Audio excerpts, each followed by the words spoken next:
Eh, lo primero que tenemos que preguntarnos es por qué estamos aquí, ¿no? O qué es lo que uno espera para venir aquí. Primero le pregunto a los meditantes de nuestra querida Consuelo. Bueno, lo que yo quiero, dices. ¿Por qué has venido? A esta charla o al contenido de esta charla, que puede ser diferente. Yo quisiera, no sé si quiero o quisiera, vivir la vida del espíritu de verdad. Porque siento que a veces la vivo a veces de mentira, o con trampas, o a medias. Entonces lo que quisiera es vivirla de verdad, con ese valor, como ya Consuelo, vivir los valores, ¿no?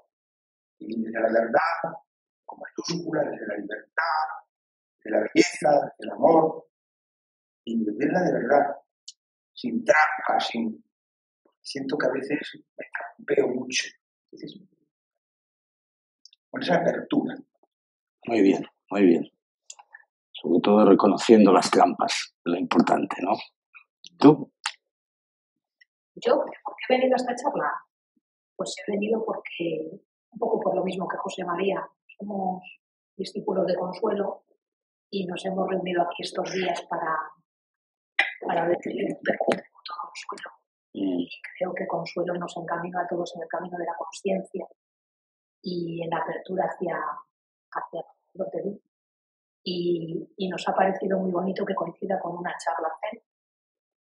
Y creo que por eso hemos venido todos los del grupo de Consuelo, yo especialmente. Luego nos preguntaremos si esto es una charla Zen, ¿eh? Bueno, de momento es una charla. ¿Eres maestro Zen? Yo soy maestro Zen, sí.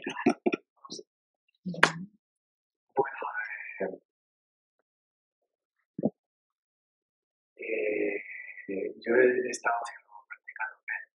No es que sea un buen practicante, pero he estado en eso. Y entonces me interesaba sentir y ver a ver qué pasaba. A ver qué se decía aquí, ¿no? Sí. ¿Curiosidad o simplemente retomar? Las dos cosas. Las dos cosas. Bien, bien. Pues yo también, curiosidad, ganas de aprender otras referencias en ese camino tan difícil de la conocimiento. Entonces, yo me considero todavía una caminante de iniciación, entonces deseando Es lo que decía Suzuki. Camino de Zen, camino de principiante. O sea, que todos principiamos. A ver. Yo curiosidad, la verdad. Tengo y poco seguir en la vía del camino. Ciertamente la curiosidad es un gran motor de muchas cosas que empezamos. Parece bien. A ver. Pues yo curiosidad también. Bien. A ver si abrimos la curiosidad. ¿Y tú? Son dos acciones de curiosidad. Y soy nueva aquí y estoy buscando mi camino aquí. Mi médica sola y he visto el cartón por esta charla. Y algo practicado. Muy bien.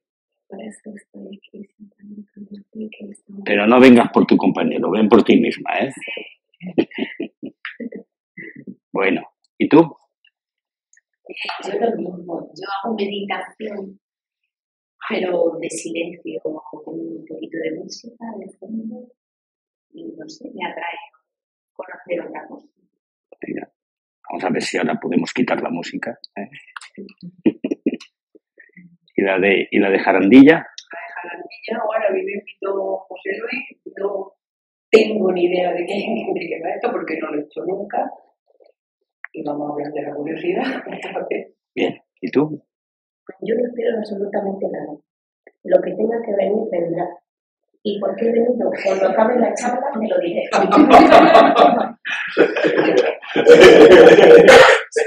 Bien, esa es la buena actitud. Esa es la buena actitud. Bueno, pues vamos a, con respecto a los discípulos de Consuelo y alguno que es meditante aquí, vamos a hacer esta charla como una ABC, o sea, muy sencillita, de tal manera que posiblemente algunos de vosotros, bueno, eso ya lo sé, eso ya me lo han contado, pero quizás a lo mejor conviene que todos nos bajemos un poquito y nos pongamos a ¿por qué empecé con esto? ¿De qué va esto?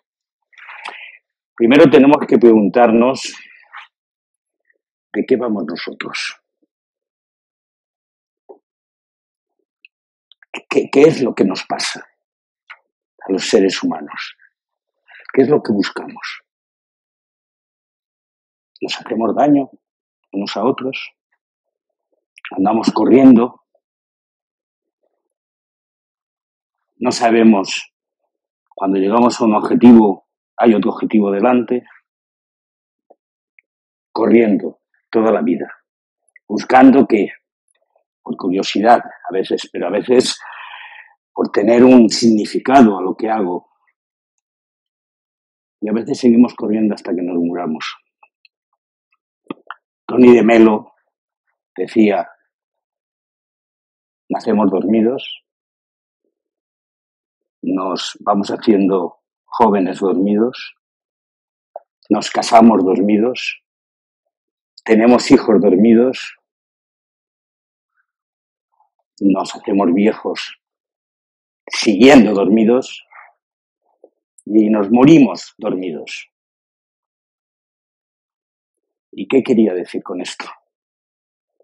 Que posiblemente tengamos un enfoque hacia las cosas, hacia la vida y hacia nosotros, donde parece que falta algo. A ver, ¿te parece que falta algo a tu vida? Mucho. Mucho. Sí.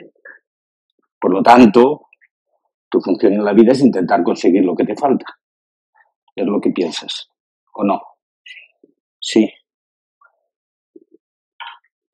¿A ti qué te falta? Lo que he dicho antes que debo buscar. Vivir la vida del espíritu de verdad. Sí, pero ¿qué falta en tu vida? Eso falta muchas cosas, muchos problemas, no sé qué.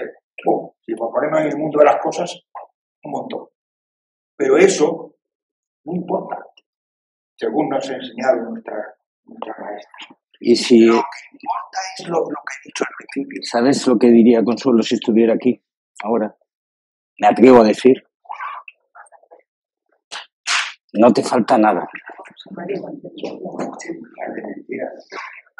Estaba pensando yo, digo, Bien, vamos a ver por qué. Vamos a ver por qué. Quiero vivir la vida del espíritu de verdad, estoy diciéndolo de otra manera. Estás diciendo que te falta vivir en la vida del espíritu de verdad, que no la vives de verdad. Eso es lo que estás diciendo. Bien, vamos a dejarlo ahí, pero vamos a ponernos en por qué el ser humano vive toda la vida pensando que algo le falta. O sea, ¿por qué desde que nacemos nos sentimos que no estamos completos? El bebé, y esto nos lo cuenta Piaget muy claramente, cuando nace lo primero es, y toma conciencia, una conciencia magmática de sí, como ser vulnerable, como ser necesitado, como ser que necesita la teta de mamá, que necesita que la cojan, necesita que le ayuden y no puede hacerlo por sí solo.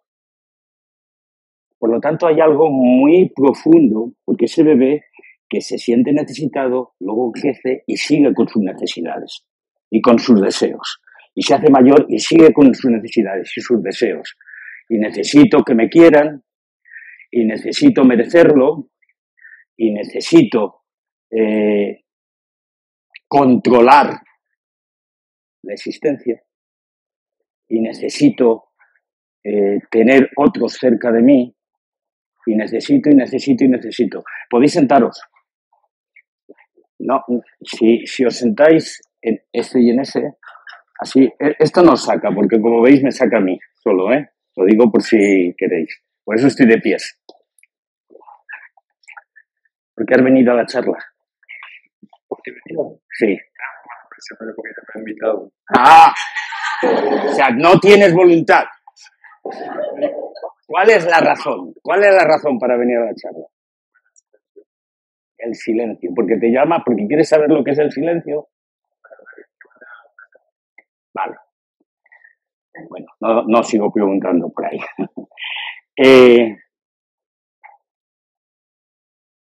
Quereres, necesidades surgen desde que somos conscientes. Y eso viene con el manual de usuario. Lo tenemos en los genes. Y surge desde que el homínido adquirió conciencia. Porque necesitaba sobrevivencia. Y por sobrevivencia su pulsión es: soy vulnerable, necesito luchar para resolver mis necesidades. Y así ha surgido el hombre. Pero el problema es, este es el final de nuestra conciencia. Es la forma de conciencia en la cual tenemos que estar.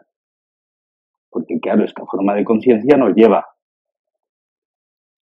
la envidia, el celo, la posesión, la xenofobia, la guerra, nos lleva a todo esto. Y esta es la humanidad que somos en este momento. Humanidad racional, en estadio tecnológico, con un nivel de conciencia, de capacidad de comprensión, pero que generamos destrucción en torno nuestro. ¿Alguien conoce aquí a Ken Gilbert? Sí, ¿no? Ken Gilbert dice, sí, Centauro Lobo.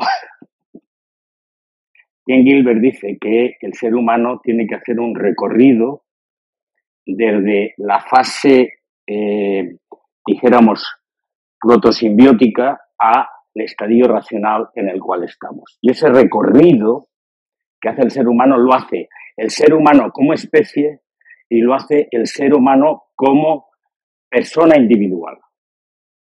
Y cada uno de nosotros tenemos un proyecto como persona individual y hemos crecido en ese proyecto. Hemos sido, quizás, y hemos tenido suerte, queridos por nuestros padres, hemos sido protegidos, hemos crecido en nuestra cultura, hemos montado un esquema de respuesta a la pregunta de quién somos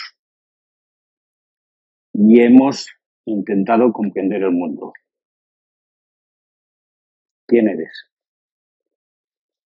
Sé que soy algo, pero no le descubierto de nada. ¿Quién Lo eres? siento. La pregunta de quién soy es muy importante.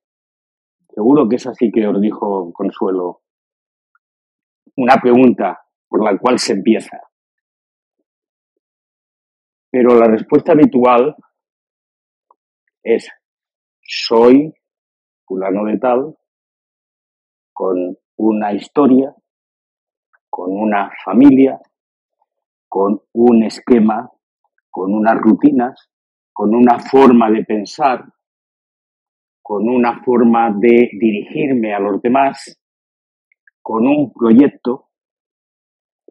Aunque no digamos eso, todo eso es lo que está en nuestra conciencia cada día que nos despertamos.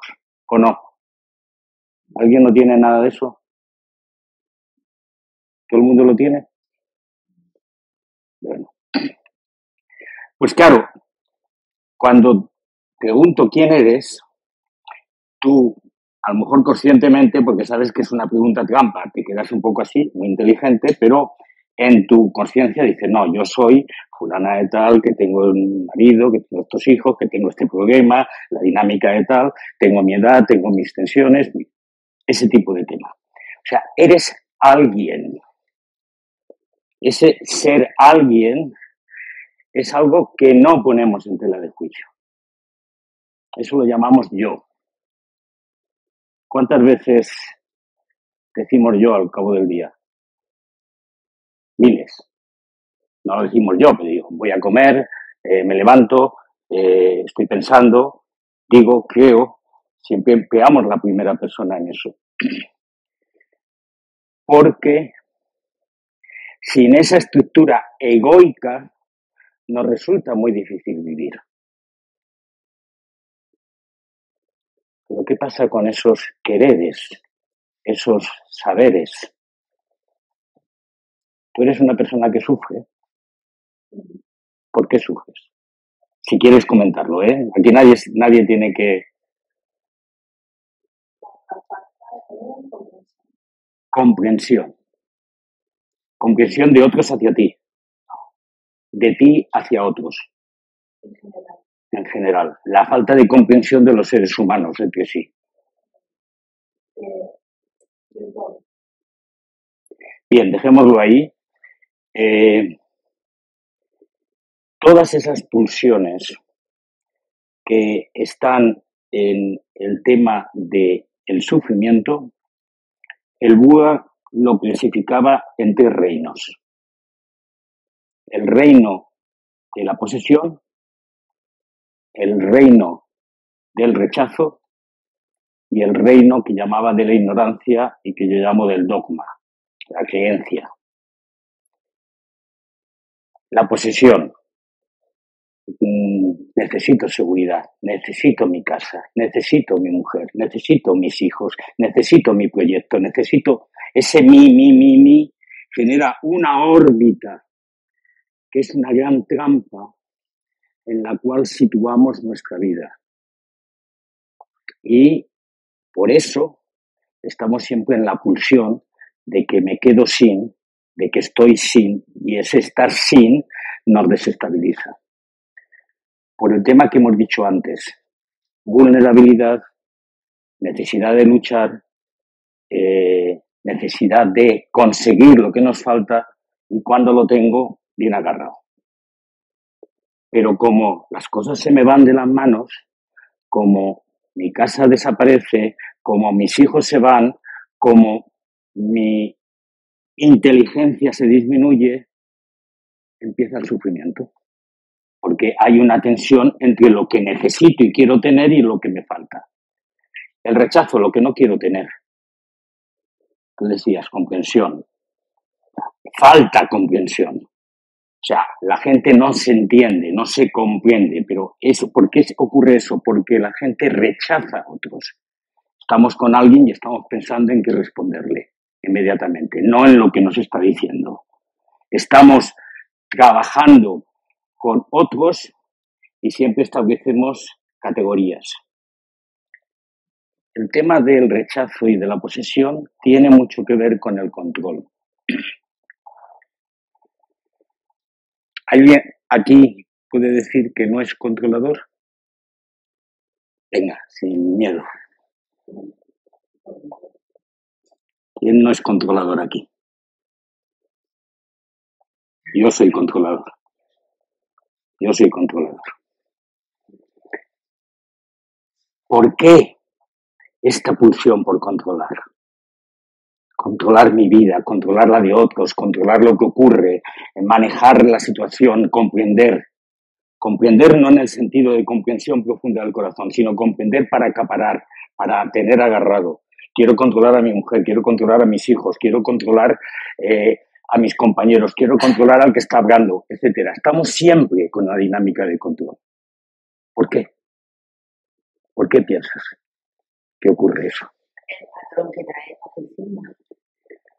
Porque nos da miedo perder el control. Porque nos da vértigo perder el control. Sin embargo, y eso es lo curioso, ¿Alguien puede llegar al cenit del coito controlando? ¿Alguien puede amar profundamente entregando todo su corazón desde el control? O sea, hay fenómenos que son los más preciosos de nuestra vida que no se producen en el ámbito del control. Sin embargo, sufrimos porque perdemos el control. Y hay dos cosas que además se mencionan muy clásicamente, en que esa pérdida de control conducciona la tela de juicio de nuestra vida, que es cuando perdemos calidad de vida y cuando nos enfrentamos a la muerte. Con esos elementos, por ejemplo, cuando alguien coge una enfermedad grave y sabe que ya está caput, o cuando de pronto hemos perdido un familiar fundamental, una madre, un padre, un hermano, y de pronto eso tiembla, porque eso no lo controlamos. Y no controlamos el momento de nuestra muerte, y por eso estamos de espaldas a la muerte. Estoy hablando desde la estructura mental egoica. Construyo mi yo, construyo mi seguridad, construyo mis poderes, mis posesiones, lo que quiero ser y lo que no quiero ser, y desde ahí controlo. Esto lo podéis bajar de tono, cada cual, pero si somos sinceros, el que más y el que menos, durante un periodo largo de su vida, en mi caso, puedo decir, la mayor parte de mi vida, hemos estado construyendo esto, un alguien desde el que dirigir esto que no terminamos de entender, que es esta vida que yo hago. Pero estamos llamados a fracasar, porque luego nos vamos a morir. ¿O no? ¿O tú no te vas a morir? ¿Te vas a quedar? Es una verdad absoluta. Verdad absoluta. La única que sabemos es que todos nos vamos a morir. Y algunos antes que otros. Pero no solamente morimos una vez, morimos muchas veces. No sé si alguien entiende esto y lo quiere explicar. A ver, Manuela. Las pequeñas muertes cotidianas. Claro, pero son muy reales, ¿no? Estamos muriendo a... Claro, pero no lo vemos, lo medio controlamos eso. Hacemos como que no son realmente muertes. Hasta que se nos muere la madre, o se nos muere un hijo, o se nos cae la casa, o de pronto se nos dice que tenemos cáncer. Entonces ahí sí se produce una muerte, ¿no? Es posible que a lo mejor esas pequeñas muertes es una forma de irnos acostumbrados a la gran muerte. Y entonces nos montamos otro esquema. Bueno, sí, voy a morir, pero tengo una vida después.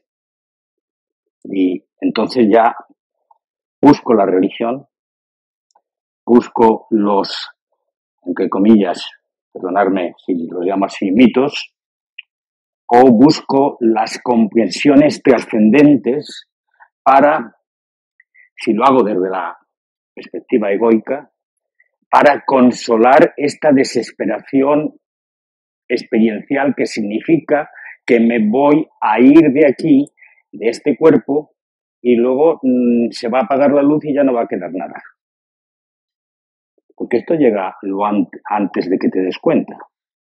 Yo todavía me acuerdo cuando era un niño pequeño y las cosas que hacía cuando era un niño pequeño, y de pronto he cerrado los ojos y me he encontrado ya con mis 72 años. Entonces, y voy a cerrar los ojos otra vez y voy a estar en el ataúd quemándome. Entonces, tengo dos alternativas. O me monto el esquema de que este ser individual, este alguien que he creado, va a pervivir a través de la reencarnación, a través del paraíso celestial, etcétera, pero este alma individual va a mantenerse, o pongo en tela de juicio todo el proceso que he seguido hasta ahora de crear un alguien con una capacidad de control y con mis deseos y necesidades.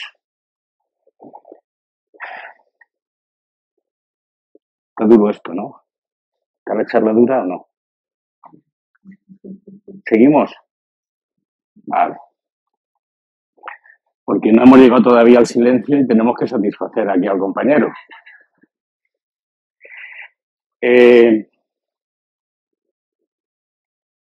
¿Alguien sabe lo que es ánatta? Vosotros tendríais que saberlo. No yo. Ánatta, no yo. La doctrina de ánatta es una doctrina fundamental en el budismo y es clave para esto que estamos hablando. Porque no existe ese alguien. No existe ese yo que tú dices que es. No existe una estructura de identidad que vaya a permanecer y que sea consistente y estable. Tu estado de conciencia te dice que hay una continuidad entre el niño pequeñito que tú eras y el adulto que tú eres ahora. Y eso no lo pones en tela de juicio. Me estás diciendo que sí con la cabeza, pero en tu fuero interno, en tu profundo corazón, no. Yo sé quién era y quién soy. Y si rompes eso, entras en un vértigo tremendo. Pero eso es lo que dice el Buda. Y no solamente lo dice el Buda. Cuando el maestro Eckhart habla de los pobres de espíritu, pone en tela de juicio los tres elementos. El querer, el saber y el ser. Pone en tela de juicio los tres. Por lo tanto, la perspectiva de los místicos europeos también rompen con esto. Y si uno no se pone por primera vez en el esquema de qué pasa si no existo yo, cómo se hace esta vida desde el no yo, o como dirían los del Zen, desde el no dos. ¿Cómo es posible que conduzca mi vida ordinaria? No el momento de la meditación, no el momento en que estoy sentado, sino mi vida ordinaria, mis tareas continuas, cuando vas a la compra, cuando vas a comer en jarandilla, cuando te encuentras con amigas. ¿Cómo me conduzco si pongo en tela de juicio que esta fulana de tal no tiene una estructura de yo solo? Eso es de locos. Normalmente lo que hacemos es que vivenciamos, me refiero a los que meditamos, vivenciamos esa no yo en el momento de silencio, pero habitualmente nos levantamos del cojín y seguimos con el traca del yo. ¿O no? ¿Sí o no? Funcionar tiene que hacer siempre. De hecho, aunque sigas en un estado de presencia, el yo funcional está ahí. El yo funcional, el Buda lo llamaba el personaje. Y no contradice que haya el personaje. De hecho, dijo, me parece que te lo cité en tu casa el otro día, el tema de, igual que el agricultor cultiva su campo, igual que el arquero afila su flecha, igual que el escultor esculpe una bella estatua, el sabio cultiva su yo como un útil instrumento. Pero es que no lo calificamos como instrumento. No, es que soy el sujeto y tú eres el objeto. A eso es a lo que me refiero. La ruptura entre sujeto y objeto, por eso en la tradición del Zen no se habla de yo y no yo, sino se habla de no dos, de no separación, a eso vamos ahora. La ruptura del sujeto y objeto hace que, por ejemplo, yo no pueda amarte. Imposible. Eso estamos separados, imposible. Si estamos separados, yo puedo acercarme a amarte. Pero si somos uno, no necesito yo amarte porque soy comunión contigo, ¿o no? Con lo cual se vuelve la cabeza un poco loca, porque toda nuestra experiencia de amor se ha hecho sobre la base de mantener esa diatriba, esa tensión entre un yo y un tú. Y aunque yo te considere como otro ser humano del mismo nivel que yo, mi subconsciente me coloca a mí como sujeto y a ti como objeto de deseo y negocio. Yo te amo porque me amas, te amo porque eres guapa, te amo porque me das, y hago este tipo de dinámica de trueque, que eso no es amor. Entonces, el planteamiento de sujeto y objeto es clave para entender el tema del anatta. No para rompernos por la mitad y entrar en el nihilismo. Es decir, aquí no existe nada, no existe capacidad. Sino para llegar a aceptar, empezar a vivir desde la perspectiva de ruptura de la dicotomía. Y yo que llevo meditando un montón de años, siempre me llama la atención y siempre pongo en tela de juicio, pues cuando uno se sienta mucho a meditar y luego después es profundamente dicotómico, porque algo no funciona bien ahí. O sea, si realmente tienes una experiencia de unidad, la tienes que tener en todo, en la vida. Por lo tanto, de lo que estamos hablando, y de ahí va un poquito lo de la charla de hoy, de un camino de liberación. ¿De qué nos tenemos que liberar? A ver, ¿de qué? De la charla va de camino de silencio, camino de liberación. ¿Por qué? ¿De qué nos tenemos que liberar? Eso es, de la celda en la cual nos hemos metido con ese pulsión de querer ser alguien que controla la vida, que crea proyectos, que tiene deseos, quereres y necesidades y que hasta que no lo resuelva no se siente completado. Porque te he preguntado qué te falta y te he preguntado qué te falta también a ti. No nos falta nada. No nos falta nada. No te falta ser más espiritual o vivir más profundamente. Te falta quitarte de la cabeza de que no eres perfecto, de que no eres espiritual, de que no eres completo. No me digas eso, Pedro. Yo no tengo que hago, yo tengo que esforzarme, me falta, tengo que llegar, tengo que tal. Lo cuento muchas veces. Me pasé yo 10 años cuando empecé a meditar deseando iluminarme. Llegar al momento en el cual se abrieran los cielos y sintiera un nivel de conciencia diferente y a partir de ahí flotaría. No me lo imaginaba cómo flotaría, pero digo, porque yo venía del cristianismo devoto, de la teoría de la salvación, de la redención de mi alma pecadora, y me metí de golpe en el budismo, y desde el budismo al Zen, y en el Zen, pues, la trayectoria es, a ver, ¿qué tengo que hacer para ganarme aquí la cosa, no? Y a lo mejor tú habrás vivido algo de esa experiencia también. Y hasta que no me quité eso de la cabeza, no empecé a ser más auténtico. No diría avanzar más, a ser más auténtico. Quitar de la cabeza de que nos falta algo que tenemos que conseguir es clave. Lo que tenemos que hacer es soltar. Soltar muchas cosas que tenemos. Y esto, cuando la gente viene a practicar meditación, es lo primero que digo. Cuando te sientes, lo primero que tienes que hacer es, ¿qué tengo que soltar? ¿Qué me sobra?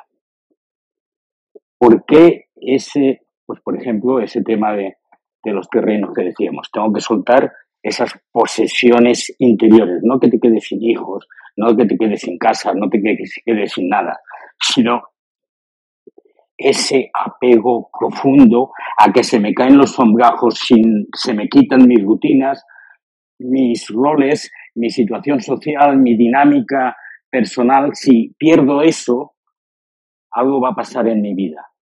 Pues bueno, mientras sigas ahí agarrado, pues estarás entrampado en la situación de tu camino espiritual. Pero perdona un momento.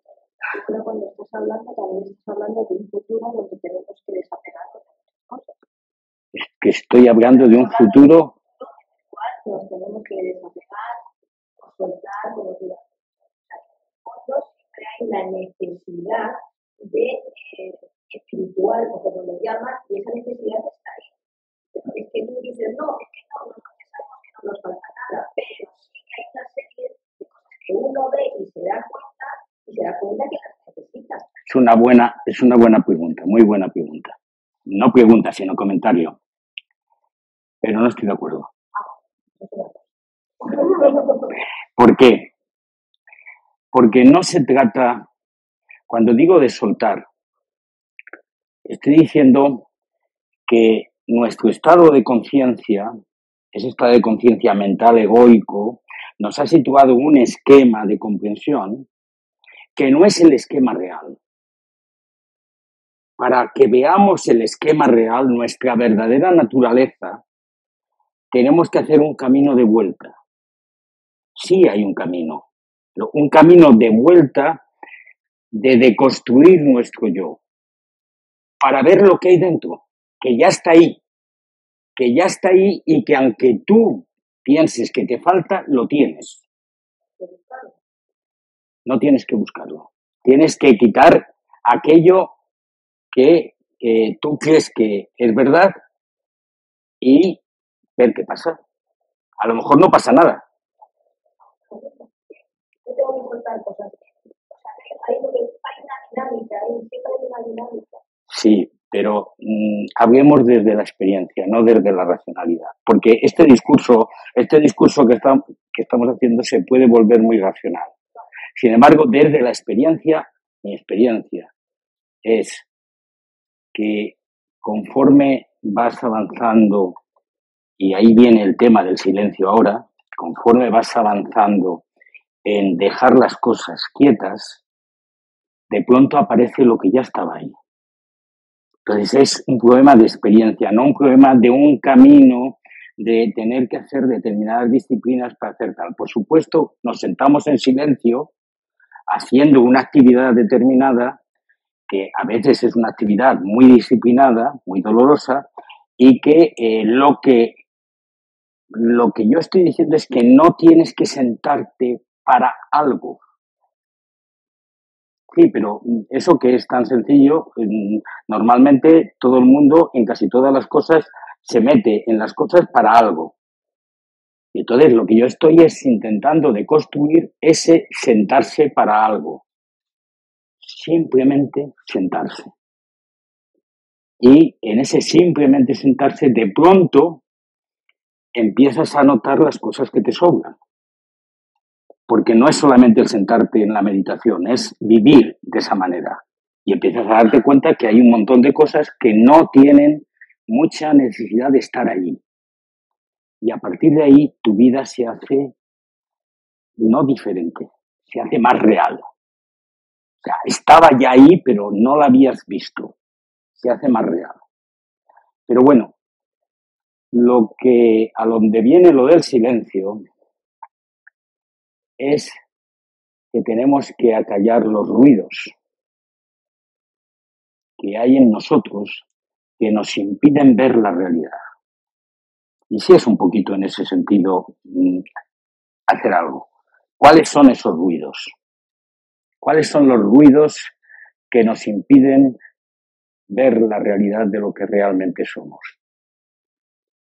Venga, ¿cuáles son esos ruidos?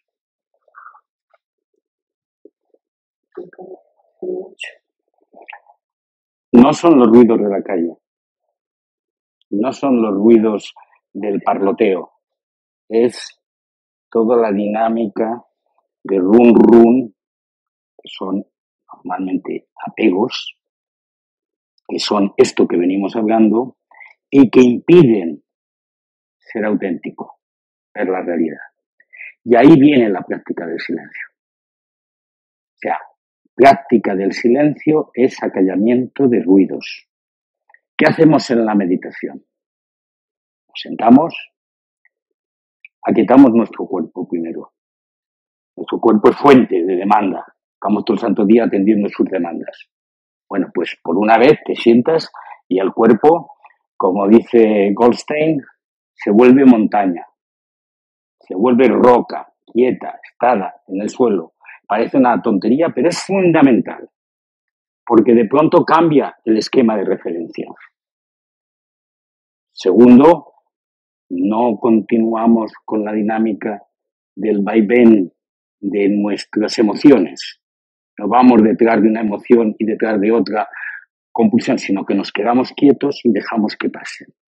Si estoy contento, bien. Si estoy triste, bien. Si tengo angustia, bien. Bien no significa que está bien, sino significa que es real. Estoy, pero dejo que pasen. También los pensamientos. Esa es la práctica de meditación. La práctica de la vida ordinaria es también eso. Es un proceso de silenciamiento que nos lleva a callar todo esto que nos tiene. Y en el momento que lo acallamos, y esto es psicoterapia elemental, es el primer momento para liberarse de esos apegos. Decía, hablamos de Thich Nhat Hanh esta mañana, decía Tai que si estás cabreado, te vas a un espejo e intentas sonreír. Si consigues sonreír, se va el cabreo. Bueno, pues va un poquito de eso también.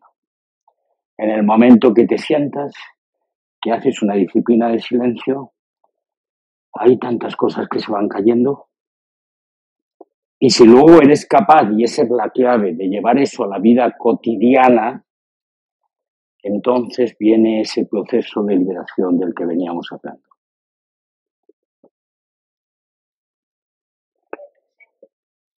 ¿Eh? En presente, sí. Eso es. No. Estoy hablando de la realidad. De la realidad. Porque claro, es que viene muy bien eso que dices, porque esa figura que a veces uno emplea de un cuento chino, de un niño y un viejo. El viejo lleva una mochila aquí atrás llena de piedras y una mochila aquí delante llena de piedras. Y van por la playa andando y el viejo se va hundiendo en la esta, hasta que el niño le corta la mochila de detrás y la mochila de delante. ¿Cuál es la mochila de detrás? El pasado, la culpa, las dinámicas chungas, las heridas no curadas, todo ese tipo de temas. La mochila de delante, las expectativas, los miedos, qué me va a pasar, etcétera. Y le deja sin nada. Va por ahí, por lo que tú dices. Bien. Aburridos, ¿no? Venga, haz una pregunta. No tienes pregunta.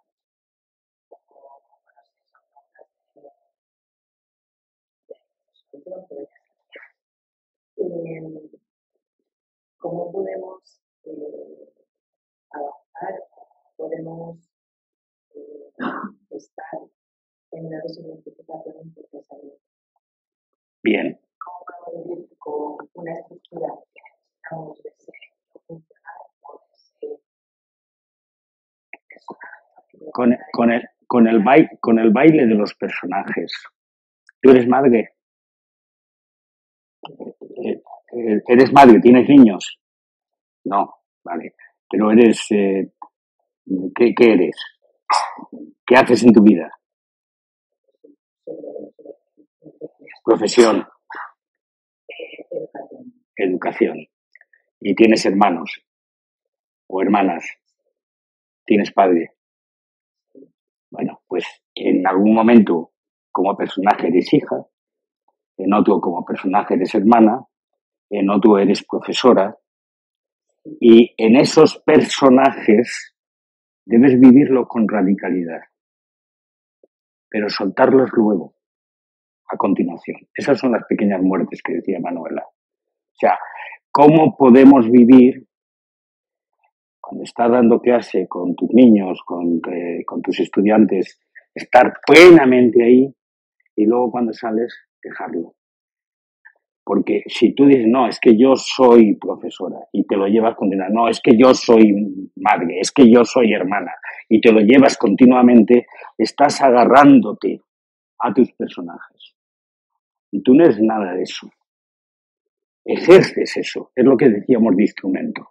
Entonces, una de las prácticas en la cotidianidad, en esto que hablamos del silencio, es precisamente la armonía de los personajes. Ser capaces de transitar con elegancia, con armonía, a las muertes y nacimientos de los personajes que se van produciendo en ti. Esto no estoy hablando de en teoría, estoy hablando de cómo hacerlo en la práctica, ¿no? Pues la pregunta sería cómo lidiar con la frustración de vez en cuando identificar con eso, ¿no? O saber que hay espacios limpios en los que sueltas esos personajes, los que vuelves a... Con muchísimo cariño y muchísima paciencia. Quiero decir, la frustración, ¿de dónde viene? Pues de ese alguien que tiene un esquema determinado y algo que quería conseguir no funciona o algo que ha jugado de una manera no funciona. Entonces, la dinámica de frustración que surgen en nosotros es consecuencia de un proceso de identidad, de quereres, de saberes, de etcétera. Entonces, no vas a salir de ahí de golpe por un cambio de chip. Va a ser en un proceso donde tú vayas comprendiendo cada vez más que no importa, que no tiene sentido que te agarres. Y ese proceso necesita de la práctica de meditación. Necesita que te sientes todos los días en silencio, aceptando la realidad. Porque la práctica de meditación realmente no es nada esotérico. Es simplemente sentando, sin hacer nada, aceptando ser. Nada más. O sea cual sea el método que utilices, lo fundamental es que estés asentada aceptando ser, respiración a respiración. Cuando haces eso, eso se convierte en motor de transformación en contra de las frustraciones, de las incapacidades, etcétera, etcétera. Entonces, la única recomendación que yo puedo darte es siéntate. Venga, ¿alguna otra pregunta? Venga. Yo es que no vengo de la meditación, me acompañan, ¿no? Pero sí hay muchos maestros que no me dan también tienen la vida de meditación. ¿Y a qué le dan importancia esos maestros? A estar constantemente en conciencia de lo que es. ¿Y eso no es meditación? Sí, pero cuando tú sentarte. Bueno, yo le digo sentarte, cada cual sigue su técnica, ¿no? Pero yo digo sentarme porque es lo que he aprendido, lo que he experimentado y porque sé que es profundamente radical. Porque sentarte eliminando todos los... O sea, si estás haciendo tai chi, puedes estar haciendo meditación. Pero estás ejerciendo movimiento. Eliminemos el movimiento. Si estás con una dinámica de psicoterapia gestal, puedes hacerla meditativa. Pero eliminemos el personaje. Entonces, dijéramos, la práctica del Zen, como la práctica quizás del Vipassana y como la práctica de otras técnicas, es como un cuchillo que te va dejando sin defensas. Y necesitamos quedarnos desnudos para enfrentarnos con quien realmente somos. Por eso lo digo de esa manera. Pero obviamente, por ejemplo, para mí sí. Para mí sí. Porque somos una humanidad enferma que necesita mucho silencio. Eso es lo que yo pienso. Más. Sí, Es que aunque no lo necesitemos, es que es una gozada. Estar en quietud, simplemente ser ahí, sin más, responder a estímulos ni a movimiento de nada. Sentarse así, eso es una gozada. O sea, que a lo mejor no es una necesidad, sino simplemente oír. sí, sí, porque hay un elemento muy importante en eso. Casi todo lo que hacemos no nos quedamos solamente en el ser, añadimos ser para, ser en función de, ser porque me han pedido, ser para conseguir o para no sé qué. Hacer algo simplemente siendo, aceptando la gran realeza de ser y además en ese ser no saber qué es esto que es. O sea, no saber que no hay una persona individual aquí que está siendo, sino simplemente la realidad. O sea, cuando el Buda explicaba el camino espiritual decía cosas muy sencillas. Cuando mires, sé solo el mirar. Cuando escuches, sé solo escuchar. No, yo escucho. Cuando pienses, solamente el pensamiento. O sea, lo que está diciendo es esto, simplemente estar fluyendo en la realidad. Yo le doy mucha importancia al trabajo en la cotidianidad, pero no es posible estar en ese ser solo si no has tenido la experiencia de sentarte en silencio. Y por eso va un poco esta convocatoria en gran medida. La posibilidad de estimular a todo el mundo a que nos sentemos en silencio. Más. Si no, le doy la palabra aquí a José Luis y se venga. Yo creo que lo más difícil no es sentarse o estar de pie, sino la palabra esa que dice silencio. Yo creo que es un lenguaje, porque es el lenguaje del espíritu. Y es al que no estamos acostumbrados. Entonces, tú te puedes sentar horas, yo me he tirado años meditando horas, pero es imposible sentir el silencio, porque no se trata solo de sentir el silencio. Cuando logras eso, cuando logras realmente esos huecos de sentir tu silencio, es cuando dices, intuyes que estás por el buen camino, de que hay algo. Porque claro, aquí el personaje se ocupa de que no aprendas el lenguaje, que no quiere que lo aprendas. O sea, el enfrentarte a tu divinidad o a tu presencia necesita ese silencio, porque yo creo que es el lenguaje del espíritu, como necesita la quietud. Son los dos requerimientos para que puedas sentirlo. Pero eso es lo difícil. Es lo difícil. Sí. Que realmente seas capaz de eso. Hay personas que les es más sencillo. Hay personas como tú y como yo que tenemos muchos pájaros en la cabeza, nos cuesta más. Pero mi maestro llamaba eso sentir el silencio tras el silencio. Esto es, no de pronto que me quedo callado, sino que estoy callado, estoy sentado aquí y de pronto todo está bien y como lo nombran los del Zen, como el monte Fuji, los pájaros corren, las nubes pasan, pero yo estoy aquí. Entonces, ese estar simplemente ahí, real, sin nada más, es un gozo. Es un gozo. Cuando lo vives, dices, bueno, desde aquí puedo vivir.